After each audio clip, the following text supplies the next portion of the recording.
Pekný januárový večer a možno i deň, priatelia. Nachádzame sa v čase medzi tromi kráľmi a hromnicami. V čase, kedy už sledujeme, ako sa deň predĺžuje a svetla nám pribúda. Aj tu v jedálni televízie Noe nám oproti minulému týždňu trošku pribudlo svetla. Neviem, či to je otázka technického alebo ľudského faktoru, totiž vítam medzi nami opäť po 4 týždňoch krupinského farára Mariana Bublinca. Vitaj. Ďakujem pekne. Na Krupina je miesto, farnosť, ktorá zo všetkých farností, odkiaľ prichádzajú hostia, kňazi, kuchári, variť večeru u Slováka, umiestnená najjužnejšie, teda má najviac slnka alebo svetla. Áno, určite. A okrem toho, ty si aj bol v istom čase generálnym vikárom, potom administrátorom našej banskobystrickej diecézy, a vlastne si bol osvietený pán. Ako to vnímaš tak s odstupom času? Alebo... No, aby nám nezhasli, lebo bude po osvietenom pánovi, ale inak dobre. Dúfam, dnes budeš tiež osvietený, ale nie myslím nejakou funkciou, ale Duchom Svätým, aby sme spolu mohli našim divákom uvariť, vysvetliť Božie slovo. Dnes to je dosť o svetle. V podstate aj základný text u Izaiáša, ktorý sa potom premieta u Matúša, je o svetle. Dáme priestor najskôr Sáre, alebo začneme my? Tak akurát možno, že to svetlo je naozaj také nevyhnutné v našom živote a vtedy, keď nám napríklad vypnú elektrinu, tak vtedy zistíme, že na čo je to svetlo dobré a rýchlo hľadáme nejakú aspoň malú sviecu. Keď ju zapálime, už sme spokojnejší, tak vidíme, že jednoducho po tme sa kráčať nedá, alebo dá, ale s veľkou neistotou. A potrebujeme akékoľvek malé svetlo, aby sme mohli kráčať také bezpečne a aby sa nám nič nestalo, aby sme prišli do cieľa. Aby sme videli na svoju cestu, ako spomína aj vlastne Izaiáš, ľud, čo kráča v otmách, uzrie veľké svetlo. Tomu dá orientáciu v priestore. Áno. Nech sa páči. V první době ponížil Hospodin zemi Zabulon a zemi Neftali. V poslední době však oslaví mořskou cestu, kraj za Jordánem, Galileju pohanů. Lid, který chodil ve tmě, vidí veliké světlo. Obyvatelům temné země vzchází světlo.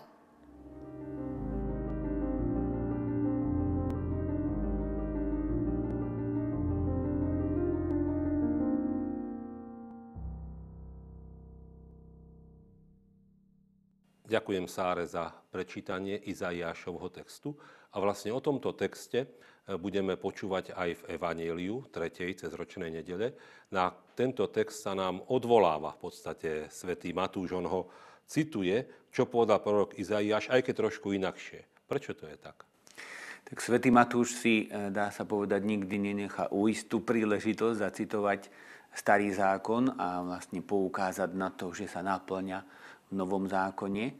A zároveň práve v tomto prípade tak posúva ten text, možno, že tak nebadane, na prvý pohľad takom malom význame, ale posúva ho veľmi dôležitým spôsobom. A možno, že keby sme si ho ešte aj tento text vypočuli, tak by sme tam zbadali tie malé odlišnosti a potom by sme o nich mohli trošku porozprávať. Vlastne aj čas posúva, tam sa hovorí budúcom, tu sa hovorí v podstate minulom, ale nech sa páči, opäť má priestor Sára. Když Ježíš uslyšel, že byl Jan Křtitel uvězněn, odebral se do Galileje. Opustil Nazaret, šel a usadil se v Kafarnau při moři v území Zabulonově a Neftalimově, aby se naplnilo, co bylo řečeno ústy proroka Izaiáše. Země Zabulonova a země Neftalimova, u moře za Jordánem, Galilea pohanská, lid, který žil v temnotě, ten lid uviděl veliké světlo. Světlo vzešlo těm, kdo sídlili v krajině a ve stínu smrti.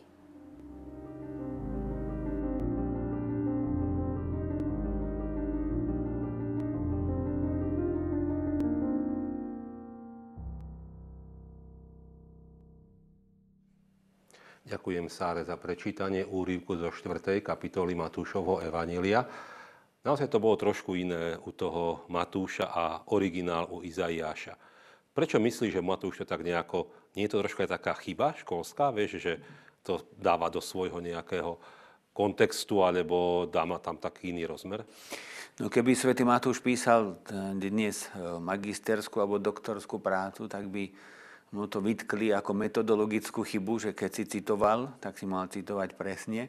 No určite, že to je neprípustné v dnešnej dobe. Ale sám svätý Matúš a iste aj Duch Svätý, ktorý ho inšpiroval pri písaní Evanjelia, tak nám poukazuje, alebo chce nám asi poukázať na takú dôležitú vec, že Matúš vedome alebo vedený Duchom Svätým posunul význam. Možno, že dvoch slovíčiek na prvý pohľad sa nám to ani tak nezdá veľmi dôležité a ako keby to bola iba hra so slovíčkami, ale keď si všimneme samotný ten text, tak zrazu pochopíme, ako hlboko rozmýšľal svätý Matúš a na čo chcel asi poukázať práve tým, že posunul význam tých slovíčiek. Teda, čo posunul ten svätý Matúš v dnešnom tomu v Evanjeliu, ktoré sme počuli. V Izaiášovi sme počuli, že ľud, čo kráča v tmách, uzrie veľké svetlo. Nad tými, čo bývajú V krajine temnôt zažiari svetlo. Zažiarilo. Čiže Izaiáš zažiari. On hovorí do budúcnosti Izaiáš. Čiže vlastne máme tu ľud, čo kráča v tmách a nad tými, čo bývajú v krajine temnôt. Čiže ľud, ktorý kráča. A Matúš, ktorý už, ako povieme, že cituje, tak svätý Matúš už povie ľud, bývajúci v temnotách, uvidel veľké svetlo a nad tými, čo sedia. Čiže vidíme tu ten posun. U Izaiáša ľud kráča.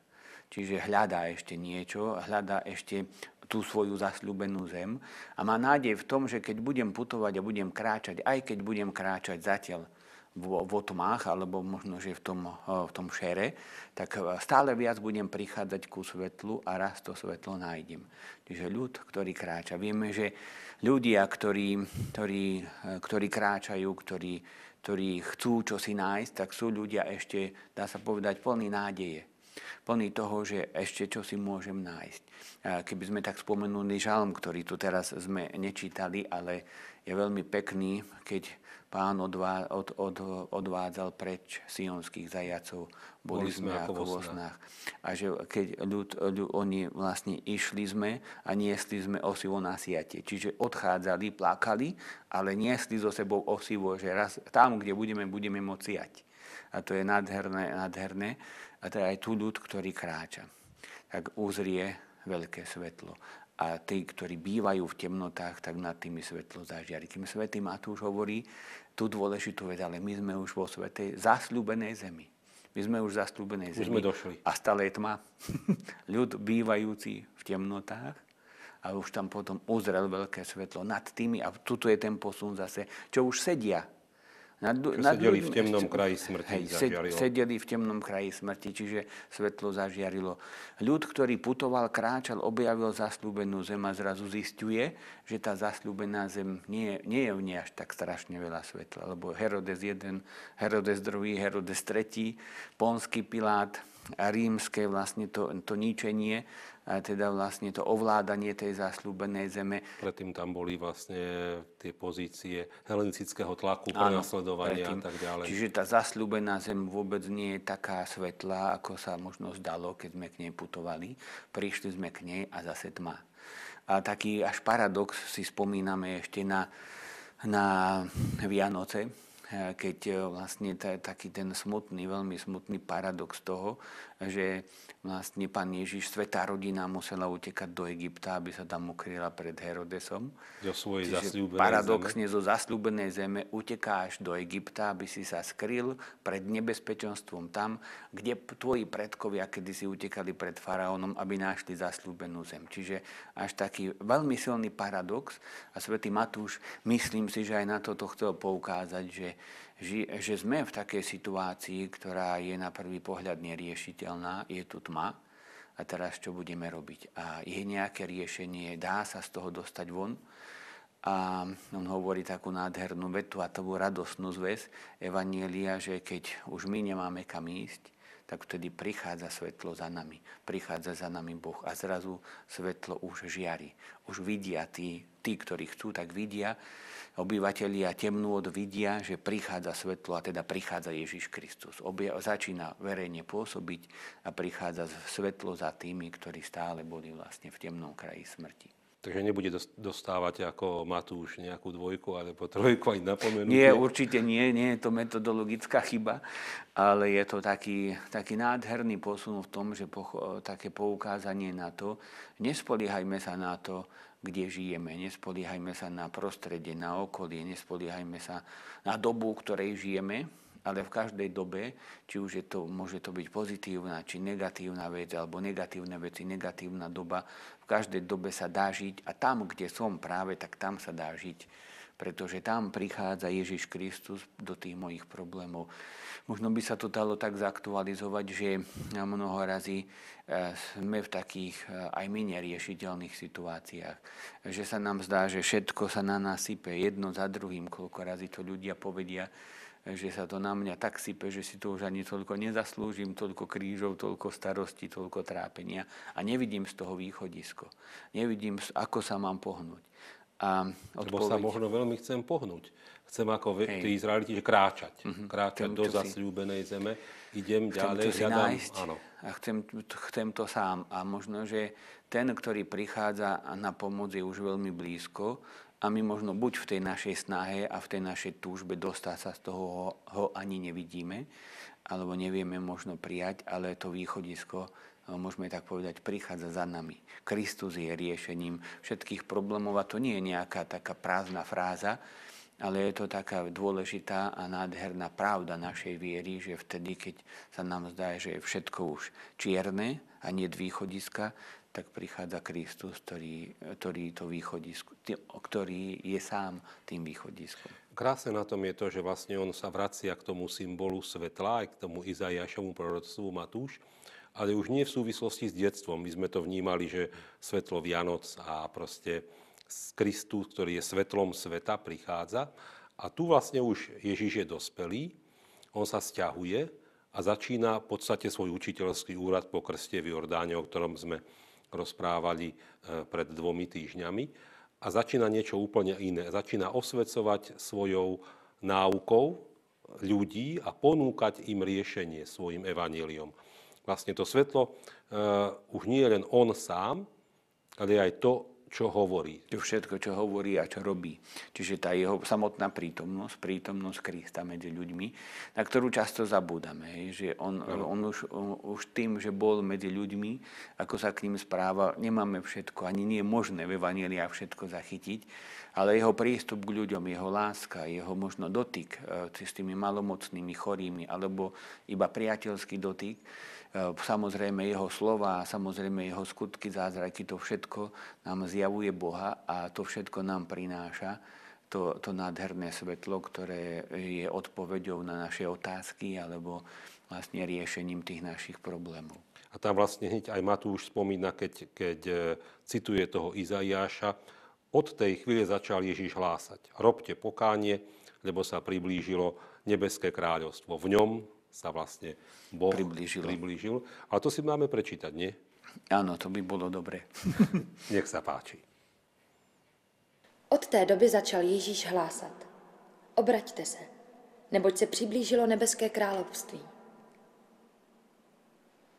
Když se ubíral podél Galilejského moře, uviděl 2 bratry, Šimona, zvaného Petra, a jeho bratra Ondřeje, jak vrhají síť do moře.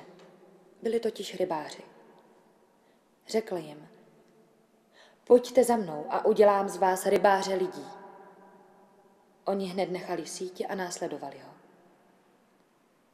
A jak šel odtamtud dál, uviděl jiné 2 bratry. Zebedeova syna Jakuba a jeho bratra Jana, jak na lodi se svým otcem Zebedem spravují sítě. A povolal je. Oni hned nechali loď i otce a následovali ho.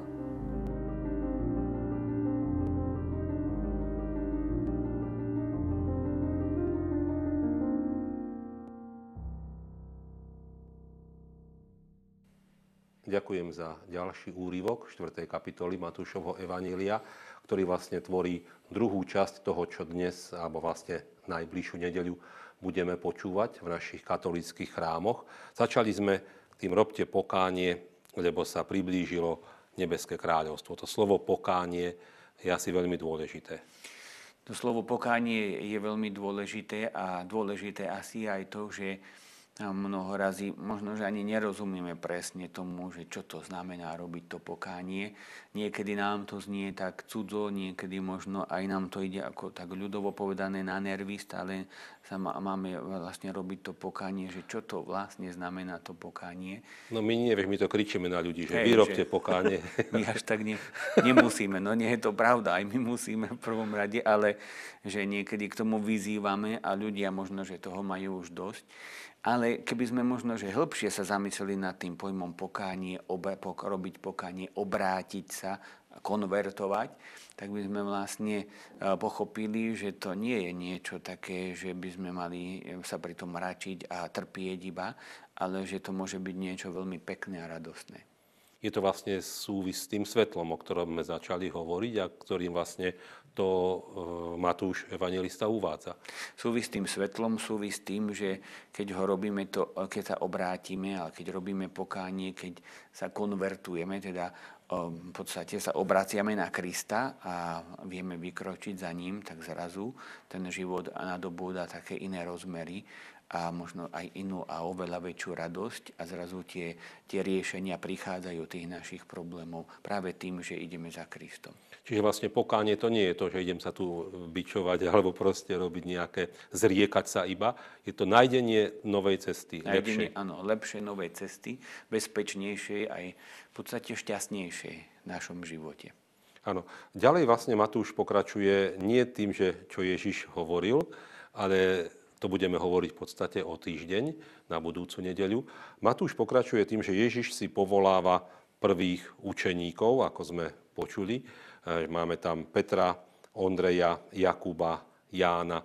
To povolanie asi veľmi súvisí s tým svetlom, ktorým Kristus je. Súvisí so svetlom a súvisí asi aj s tým, že čo to znamená robiť to pokánie. Že to pokánie nám ukazuje práve to, že títo učeníci sa pohnú za Ježišom Kristom, že aj tí učeníci patrili medzi tých ľudí, ktorí sedeli v temnom kraji smrti, ktorí žili v zasľúbenej zemi, ale tá zasľúbená zem už pre nich nebola žiadnou nádejou. A môžeme tak povedať, že sa hrali obrazne povedané na vlastnom piesočku alebo na vlastnej vodičke v tomto prípade, lebo boli na Genezareckom jazere, čiže tam vlastne chytali ryby, lovili ryby, žili tým takým pekným každodenným životom, ako sa len dalo žiť pre veriaceho Žida. A možno, že boli relatívne spokojní s tým svojim životom, s tým, že samozrejme ich trápilo to, čo sme spomínali, tá situácia aj politická, isté aj náboženská, ktorá tam bola ekonomická ako vždy. A zrazu vlastne tu prichádza nejaká nová ponuka. A to je vlastne to, že robte pokánie. Tá ponuka, ktorá zaznieva, ktorú sme počuli aj vlastne, keď sme čítali Evangelium, tak im povedal, poďte za mnou, poďte za mnou.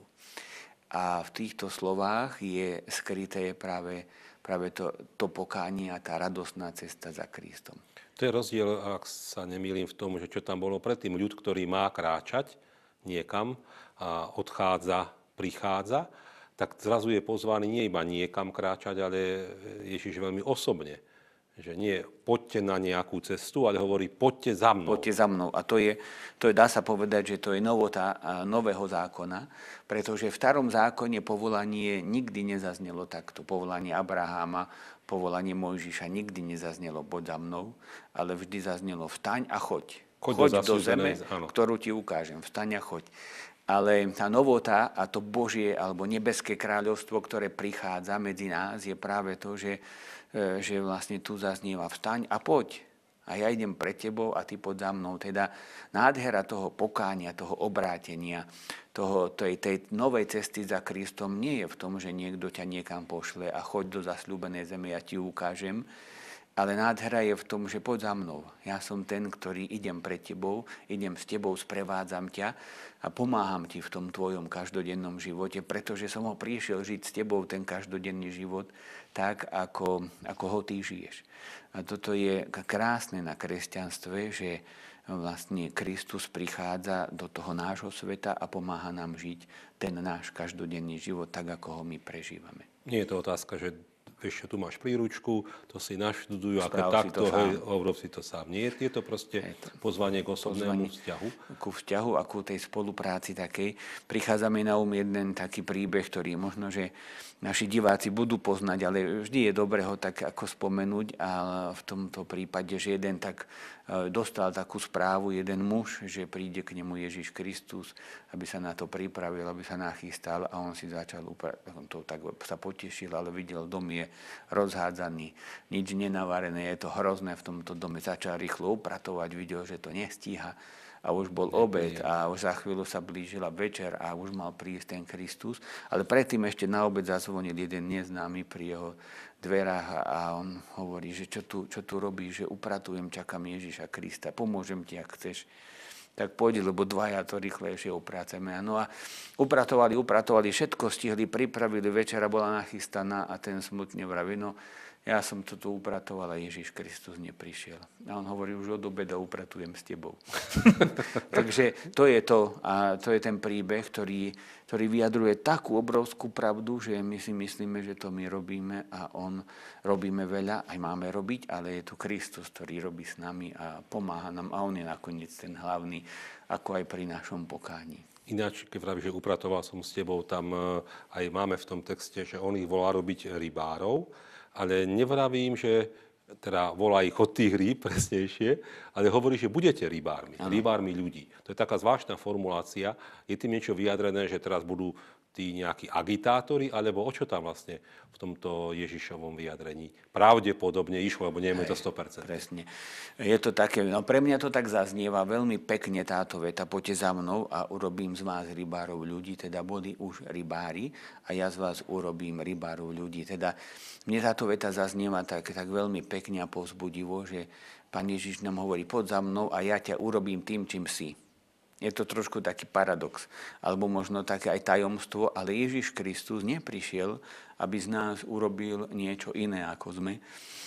Ježiš Kristus prišiel, aby z nás urobil to, čo sme. Teda, keď som rodič, alebo keď si otec rodený, tak Ježiš Kristus ti chce pomôcť, aby si bol ešte lepším otcom. Ak si mama, tak chce, aby si bola naozaj mamou. Ak si kňaz, chce, aby si bol kňazom a chce, aby si bol sám sebou. Teda nechce to, aby si bol ako je tamten. Chce, aby sme nasledovali Krista. Toto je tak veľmi dôležité. Aj dobre si to tak aj uvedomiť, lebo my máme takú niekedy tendenciu byť ako ten svätý, byť ako tá svätá. A my máme byť ako Kristus. Kristus nám hovorí, poď za mnou. A tí svätí sú viac na to, aby sme ich obdivovali, aby za nás orodovali. Aby nás motivovali, a paradoxne, možno nechcem nikoho pohoršiť, ale nie až tak, aby sme ich nasledovali, pretože Kristus hovorí, poď za mnou. Nie za tým svätým, alebo poď za mňou. Ja z teba chcem urobiť to, čo si ty, s tvojimi darmi, s tvojimi schopnosťami. Teda tak po lopate povedané, tak Pán Boh sa ma alebo teba nebude na poslednom súde pýtať, prečo si nebol Páter Pio, prečo si nebol Páter Marián alebo Páter Vladimír. A teda prečo si nebol sám sebou, ak si nebol sám sebou. A ja som ti chcel pomôcť, aby si bol sám sebou. Teda poďte za mnou a urobím z vás rybárov ľudí. Ja chcem byť svetlom vášho života, čo si myslím, že je veľmi dôležité. Chcem osvietiť tvoje dary, tvoje schopnosti, aj všetko to, čím si, aby si bol ešte viac sám sebou. Toto je tiež krása kresťanstva, ktorú si mnoho razy neuvedomujeme, že Ježiš Kristus nám pomáha práve v tom, aby sme boli sebou samými stále viac. Zase taký príbeh, ak by som mohol, ktorý ma teraz napadol, tiež asi známy, ktorý spomína aj nebohý páter Špidlík. Tak on hovorí, alebo v tom príbehu sa hovorí o tom, ako jeden človečik chcel pochopiť, že čo znamená more. Ale ten človečik bol celý zo soli. No a vedel, že to pochopí až vtedy, keď vojde do toho mora. Ale vedel aj to, že keď vojde do toho mora, začne sa rozpúšťať. Tak to je také ako trošku podobenstvo, že on vošiel do toho mora, najskôr po členky, tak trošku pochopil, čo je to more, ale už nohy mal rozpustené, lebo boli zo soli. Potom vošiel po pás, viac pochopil, čo je more a potom boli vlastne už bol do pol pása rozpustený. Potom vošiel celý do toho mora, celý sa rozpustil, ale pochopil, čo je more. A Walter Spidlík hovorí, že je zaujímavé, že tento príklad niekedy tak my používame o tom, ako sa ponárať do Krista, ako sa v ňom celý strátiť, ako sa v ňom celý rozpustiť. On hovorí, že to je veľmi zlý príklad na kresťanský obraz vzťahu s Kristom, pretože my tu nie sme na to, aby sme, a Kristus to nechce, aby sme sa v ňom strátili, rozpustili, ale čím viac si ponorení do jeho tajomstva, tým viac si sám sebou. Nádhera kresťanstva je práve v tomto, na ktorú zabúdame a ktorá možno, že na ktorú si tak vlastne neuvedomujeme a ktorú aj niekedy zneužívame, lebo my niekedy môže to byť pri rozličných formáciách, výchovách, že tlačíme to svoje aj tým druhým. Že aby si bol ako ja. Rodičia niekedy možno, že vtláčajú svojim deťom predstavu, ktorú majú oni o svojich deťoch. Predstavení môžu vtláčať predstavu, ktorú majú oni o svojich tých, ktorí sú im zverení. A Ježiš Kristus nám hovorí, poď za mnou, urobím z vás rybárov ľudí. Urobím ťa sebou sami v plnej miere. To je krása kresťanstva, na ktorú nesmieme zabúdať. Ďakujem veľmi pekne. V podstate Ježiš tam dnes hovorí túto jednu vetu a potom ešte druhú, ktoré sme vraveli za pokánie a potom toto pozvanie. A na záver sa spomína, že chodil po celej Galilei, učil v synagógach, hlásal evanjelium, ale dnes sa ešte nehovorí, čo presne hovoril. O tom budeme hovoriť o týždeň s kolegom Jánom Macejom, kapucínom zo Žiliny. Dnes ďakujem môjmu kolegovi, krupinskému farárovi Marianovi Bublincovi za osvietenie tohto Božieho slova, za osvietenie Krupiny, za osvietenie TV Noe a YouTube. Verím, že aj vďaka jeho svetlu toto slovo pre vás je zrozumiteľnejšie.